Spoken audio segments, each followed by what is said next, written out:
What's up, our siblings? This is Stoner's Siblings React yet again, back with another video. Today we are doing the top 10 quickest ways to make a fortune. I need to really take notes on this list, you know, for research purposes only, research. Okay, let's go ahead and get up in here.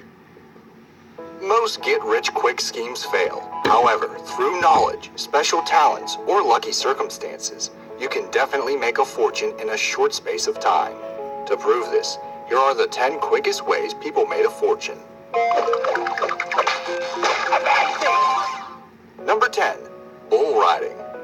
This sport is probably the most dangerous one out there, but if you're strong, well-balanced, and fearless, it could make you a fortune in no time. In Madison Square Garden in 2017, the Professional Bull Riders Organization offered over $100,000 to whoever could rank up enough points and ride a bull for the longest time. 19-year-old Jess Lockwood felt up to the challenge. Lockwood is from southeastern Montana, and he has rodeoed since he could walk. In other words, he's practically a modern-day cowboy. Although Lockwood won Rookie of the Year in 2016, this January night proved to be one for the books. Obviously, all his training up to that point took a lot of time, but when it came down to it, after riding his bull for a total of 32 seconds, split between 4 8-second rides, Lockwood won $117,000. Now take a second and imagine what your life would be like if you could last 32 seconds on a bull and win that much money. Number 9. Inheritance. Okay, so bull riding obviously requires some form of skill, but inheriting money doesn't.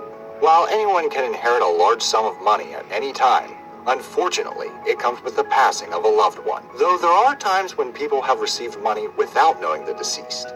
In 2007, a Portuguese aristocrat named Luís Carlos da Câmara left his fortune to 70 strangers.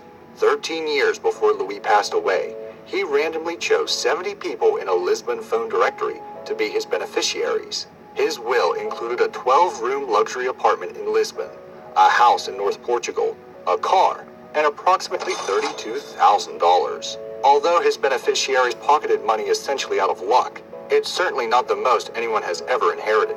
Francois Bettencourt Myers inherited $42.3 billion after her mother passed away. Francois'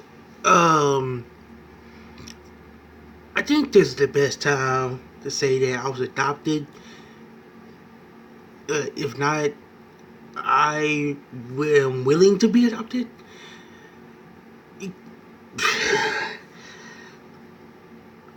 What are you going to do with that much money? I have no idea what to do with $1 million or even $1 billion. Let alone that. Let's go.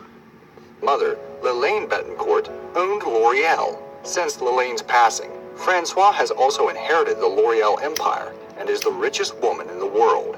Elsewhere, the youngest billionaire in the world, Hugh Grosvenor, inherited £9 billion, which is about $16 billion, in August 2016 when his 64-year-old father passed away. He's now the 68th wealthiest person in the world. Number 8. Thrifting. Really? Imagine making millions off something you purchased for $4 on a whim. This happened to a lucky Philadelphia financial analyst in 1989. After purchasing an old painting depicting a typical American country scene for $4, he began inspecting a tear near the foundation of the frame. The frame quickly fell apart, and the man discovered one of the 500 official copies of the original printing of the Declaration of Independence. The man initially sold it for $2.42 million in 1991. But in 2000, it was sold again for $8.14 million. But don't get discouraged. Only 24 of the 500 original printed copies of the Declaration of Independence have been found. So put your best Nicolas Cage face on and start hunting for the Declaration of Independence. Number 7.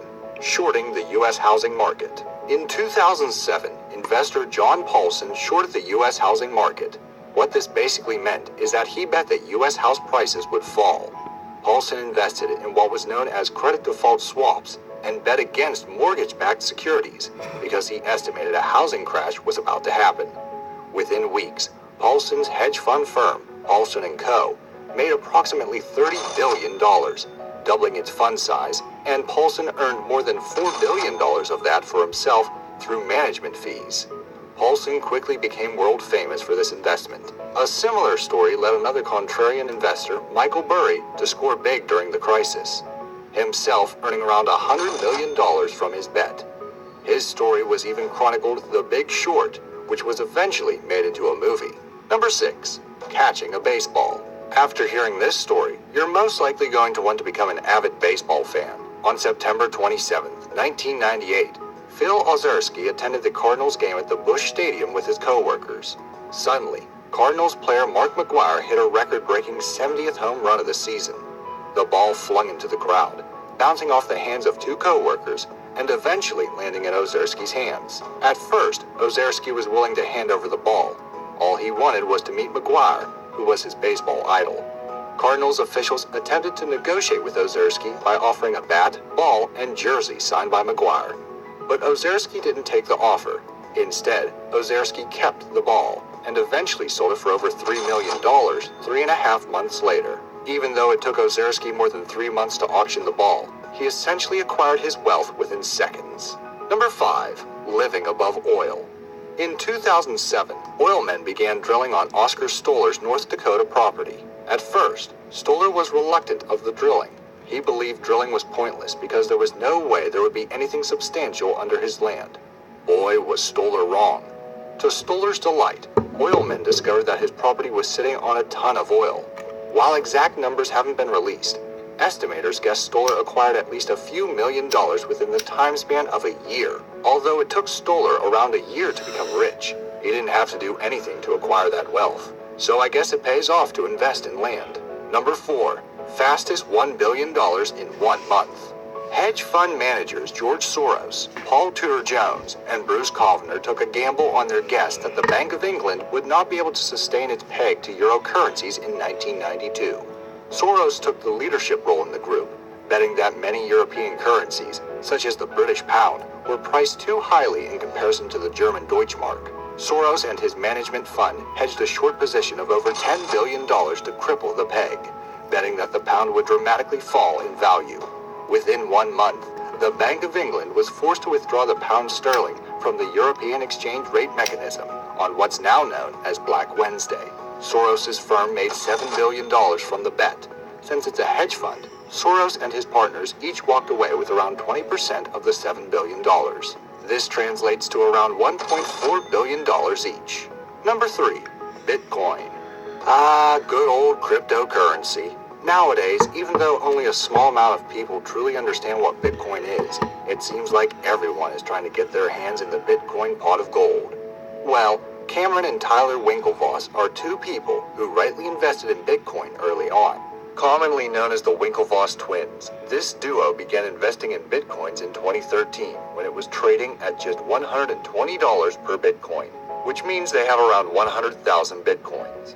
The current price, as of writing, for each Bitcoin is just over $10,000, which means the Winklevoss twins made over $1 billion in under 4 years. Yet if you consider the biggest spike in the shortest amount of time, then you'll see that on multiple occasions, in the space of a few hours, their net worth has gone up by tens of millions of dollars. From 12:29 to 2:29 p.m. on December 10th of this year, the price of Bitcoin jumped from $13,887 to $15,791. This means the Winklevoss twins made $190.4 million in only 2 hours. Aside from the Winklevoss twins hitting the Bitcoin gold mine, you might recognize them from suing Mark Zuckerberg in 2004.